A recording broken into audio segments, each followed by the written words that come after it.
नमस्कार दोस्तों, स्वागत करते हैं आपका आपके अपने इस यूट्यूब चैनल में। दोस्तों, इस वीडियो में हम निर्वाचन आयोग, केंद्र राज्य संबंध और राजभाषा से रिलेटेड एमसीक्यूज़ को करेंगे। ये सारे MCQs Lucent objective general knowledge इनूसेंट वस्तुनिष्ठ समान ज्ञान से लिए गए हैं। तो चलिए वीडियो को शुरू करते हैं। पहला प्रश्न है, निर्वाचन आयोग में तारकुंडे समिति तथा गोस्वामी समिति का संबंध है तो चुनाव व्यवस्था में आमूल सुधार से संबंधित है। 1952 का वर्ष भारतीय इतिहास में क्यों महत्वपूर्ण है? तो लोकसभा का प्रथम आम चुनाव हुआ था। भारत की निर्वाचन पद्धति निम्न में से किस देश की निर्वाचन पद्धति के अनुरूप है? तो ब्रिटेन के अनुरूप है। प्रत्यक्ष निर्वाचन किसे कहते हैं? जनता द्वारा प्रतिनिधि चुनना। रिटर्निंग अधिकारी कौन होता है? वह अधिकारी जो किसी निर्वाचन क्षेत्र में चुनाव के लिए उत्तरदायी होता है और परिणाम की घोषणा करता है। भारतीय संविधान किस अनुच्छेद में निर्वाचन आयोग के लिए प्रावधान है? तो अनुच्छेद 324। भारत में निर्वाचन सूची तैयार करने की जिम्मेदारी किसकी है? तो निर्वाचन आयोग की है। अगला प्रश्न है, निर्वाचन आयोग सर्वोच्च न्यायालय, संघ लोक सेवा आयोग, नियंत्रक एवं महालेखा परीक्षा का कार्यालय जैसी संस्थाओं में से कौन एक लक्षण समान थी? सभी संवैधानिक संस्थाएं हैं। निर्वाचन आयोग का चेयरमैन कौन होता है? तो मुख्य निर्वाचन आयुक्त। भारत में मुख्य निर्वाचन आयुक्त की नियुक्ति कौन करता है? राष्ट्रपति करता है। अगला प्रश्न है, निर्वाचन आयोग का प्रमुख होता है तो मुख्य निर्वाचन आयुक्त। परिसीमन आयोग का अध्यक्ष कौन होता है? तो मुख्य निर्वाचन आयुक्त। संसद द्वारा मुख्य निर्वाचन आयुक्त तथा अन्य निर्वाचन आयुक्तों की सेवा शर्तों से संबंधित अधिनियम कब पारित हुआ? 1994 में। संविधान लागू होने के बाद राष्ट्रपति ने पहली बार कब दो व्यक्तियों को मुख्य निर्वाचन आयुक्त की सहायता के लिए निर्वाचन आयुक्त के पद पर नियुक्त किया था? तो 1989 में। निर्वाचन आयोग की सहायता के लिए लोकसभा या राज्य विधानमंडल के साधारण निर्वाचन से पहले प्रादेशिक निर्वाचन आयुक्त की नियुक्ति करने का अधिकार किसे प्राप्त होता है? राष्ट्रपति को।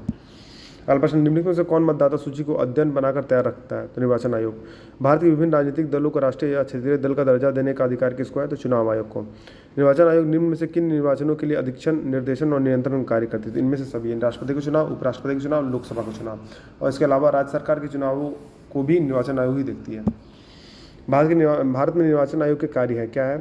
संसद एवं राज्य विधानमंडलों के सभी चुनाव कराना, राष्ट्रपति तथा उपराष्ट्रपति के लिए चुनाव कराना और निर्वाचन सूची तैयार कराने का निरीक्षण, निर्देशन एवं नियंत्रण करना। या किसी राज्य में स्वतंत्र या निष्पक्ष चुनाव के अनुकूल दशा न होने पर राष्ट्रपति शासन लगाए जाने की स्तुति करना, ये उसके अधिकार में नहीं है। तो बी ऑप्शन सही है। उपचुनाव कराया जाता है तो कभी भी कराया जाता है। मध्यावधि चुनाव कब कराया था? समय से पूर्ण होने के पहले ही, जब लोकसभा भंग हो जाए तो मध्यावधि चुनाव कराया जाता है। भारत में स्वतंत्रता के बाद प्रथम आम चुनाव कब संपन्न कराया गया? तो 1952 में। भारतीय निर्वाचन आयोग ने वर्ष 2010 में अपनी कौन सी जयंती मनाई? तो स्वर्ण जयंती मनाई। अगला प्रश्न, भारत में पहली बार महिलाओं को मताधिकार कब प्राप्त हुआ? 1926 ईस्वी में। पार्लियामेंट द्वारा दिसंबर 1989 में निर्मित कानून के अनुसार एक नागरिक के वयस्क होने की कानूनी आयु क्या है? तो 18 वर्ष है। भारत में मतदान की आयु सीमा 21 वर्ष से घटाकर 18 वर्ष कब कर दिया गया? तो 1989 में। भारत में मतदाता की न्यूनतम आयु क्या है? तो 18 वर्ष है। भारत का प्रथम मुख्य चुनाव आयुक्त कौन था? तो सुकुमार सेन। चुनाव के समय किसी चुनाव क्षेत्र में चुनाव प्रचार कब बंद करना होता है? तो मतदान समाप्त होने से 48 घंटा पहले।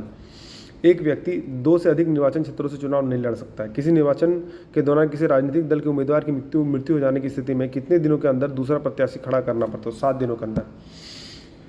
इसमें 2 कथन दिए गए दोस्तों। मुख्य चुनाव आयुक्त को संवैधानिक प्रस्तावों के बिना नहीं हटाया जा सकता है और मुख्य चुनाव आयुक्त एक संवैधानिक व्यक्ति है।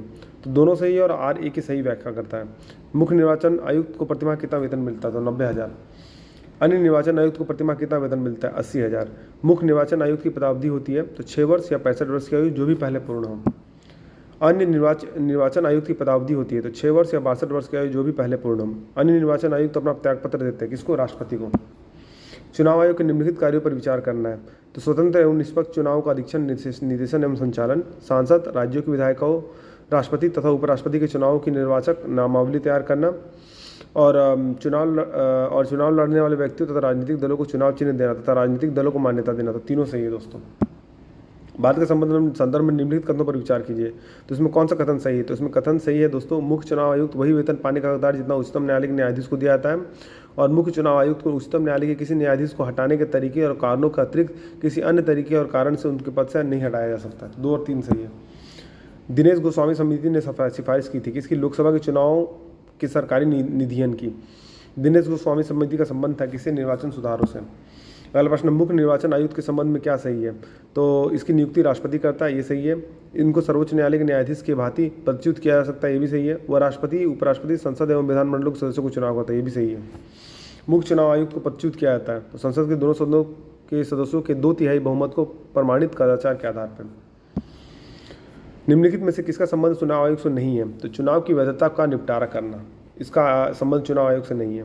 भारत के निर्वाचन आयोग के निम्नलिखित में से कौन से कृत्य हैं? तो इनमें से कोई भी कृत्य नहीं है। लोकसभा के अध्यक्ष तथा उपाध्यक्ष तथा राज्यसभा के सभापति के पदों के लिए निर्वाचन करना, नगर पालिका और नगर निगमों के लिए निर्वाचन करना, तो ये नगर पालिका और नगर निगमों के लिए निर्वाचन की जिम्मेदारी दोस्तों राज्य के निर्वाचन आयोग के लिए है। निर्वाचनों से उत्पन्न सभी संदेहों विवादों का निर्णय करना, ये भी उसके जुरिडिक्शन में नहीं है, तो इसमें से कोई स्टेटमेंट सही नहीं है। भारत के विभिन्न निर्वाचनों के लिए निम्नलिखित में से कौन कौन सी निर्वाचन प्रणालियाँ स्वीकृत की गई है? तो वयस्क मताधिकार के आधार पर प्रत्यक्ष निर्वाचन प्रणाली, ये सही है। एकल संक्रमणीय पद्धति के अनुपातिक प्रतिनिधित्व की प्रणाली, जो राष्ट्रपति के निर्वाचन में यूज होती है दोस्तों। अनुपातिक प्रतिनिधित्व की सूची प्रणाली, ये भी सही की है। तो अप्रत्यक्ष निर्वाचन की संचयी मतदान प्रणाली, ये नहीं है दोस्तों भारत में। तो 1, 2, 3 तीनों स्टेटमेंट सही है। निम्नलिखित में से कौन सा आयोग भारत के संविधान के एक अनुच्छेद के अंतर्गत सुस्पष्ट उपबंध के पालन में गठित हुआ है? तो निर्वाचन आयोग। नीचे दिए गए 2 वक्तव्य दिए गए हैं दोस्तों। तो पहला है, संसद तथा राज्य विधानमंडलों को स्वतंत्र एवं निष्पक्ष चुनाव कराने की शक्तियाँ एक स्वतंत्र इकाई निर्वाचन आयोग को दी गई है और निर्वाचन आयुक्तों को पद से हटाने का अधिकार कार्यपालिका के पास है। तो ए सही है, परंतु आर गलत है। अगला प्रश्न, निम्नलिखित में से कौन सा काम निर्वाचन आयोग का नहीं है? तो चुनाव के लिए उम्मीदवारों का चयन करना। मुख्य निर्वाचन आयोग की नियुक्ति तथा उसको पदच्युत करने का अधिकार निम्नलिखित में से किसको है? तो राष्ट्रपति को है। निर्वाचन आयुक्त की सेवा शर्त या कार्यकाल निश्चित करता है कौन? संविधान करता है। लोकसभा अथवा विधानसभा के किसी चुनाव प्रत्याशी की जमानत राशि कब जब्त कर ली जाती है?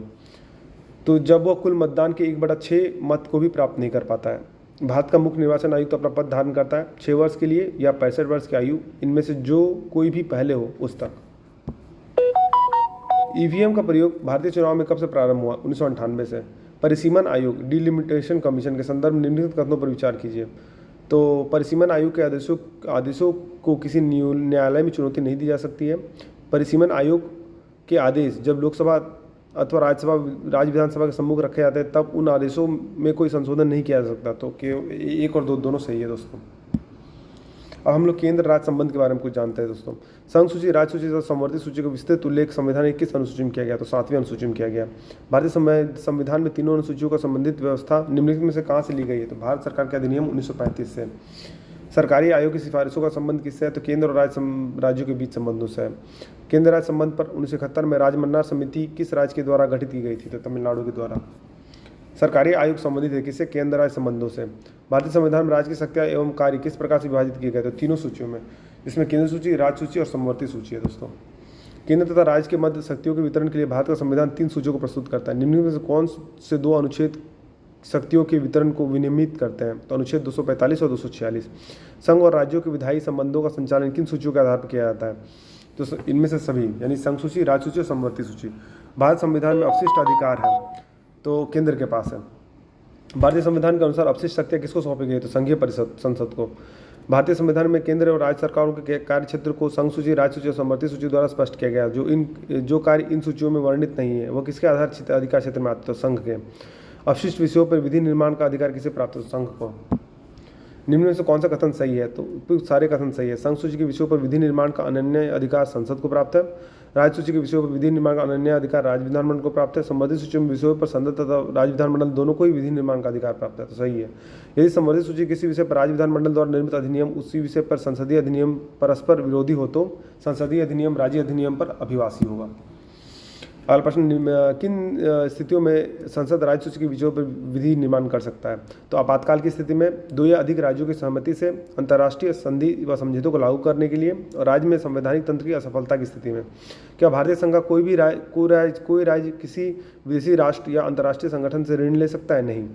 सरकारी आयोग की स्थापना निम्नलिखित में से किसके संबंध में जाँच के लिए हुई थी? तो केंद्र राज्य के संबंध में। केंद्र राज्य संबंधों पर विचार करने के लिए सरकारी आयोग का गठन कब हुआ था? तो 1983 में। भारतीय संविधान में अपशिष्ट अधिकारों को संघीय सरकार को दिया गया है। समवर्ती सूची में लिखे विषयों पर अधिनियम बनाने का अधिकार किसके पास है? तो राज्य और संघ के पास है। निम्नलिखित में से किसके अंतर्गत आने वाले विषयों पर नियमन बना सकने का संसद का एकमात्र अधिकार है? तो संघीय सूची पर।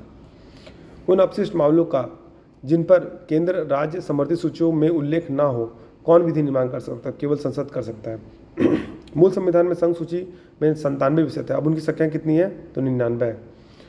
मूल संविधान में क्षेत्रीय महत्व के 66 विषय सूची राज्य में थे, अब उनकी संख्या कितनी है? तो 61 है। मूल संविधान में समवर्ती सूची के अंतर्गत विषयों की संख्या 47 थी, अब ये कितनी है? तो 52 है। पंचायती राज विषय किसका? राज्य सूची में। भूमि सुधार राज्य सूची के विषय के अंतर्गत है। आर्थिक नियोजन विषय है समवर्ती सूची में। निम्नलिखित में से कौन सा विषय समवर्ती सूची में है? तो शिक्षा। भारतीय संविधान की 7वीं अनुसूची के अंतर्गत संघ सूची में निम्नलिखित में से किसका उल्लेख नहीं है? तो गैस का। भारतीय संविधान की 7वीं अनुसूची के अंतर्गत राज्य सूची में निम्नलिखित में से किसका उल्लेख है? तो रेलवे पुलिस का। निम्नलिखित में से कौन सा विषय संघ सूची के अंतर्गत समाविष्ट है? तो जनगणना। निम्नलिखित सूचियों में से किसके अंतर्गत शिक्षा आती है? तो समवर्ती सूची के अंतर्गत। निम्नलिखित में से कौन राज्य सूची में नहीं है? तो सुरक्षा। सामाजिक सुरक्षा एवं सामाजिक बीमा विषय है तो समवर्ती सूची में।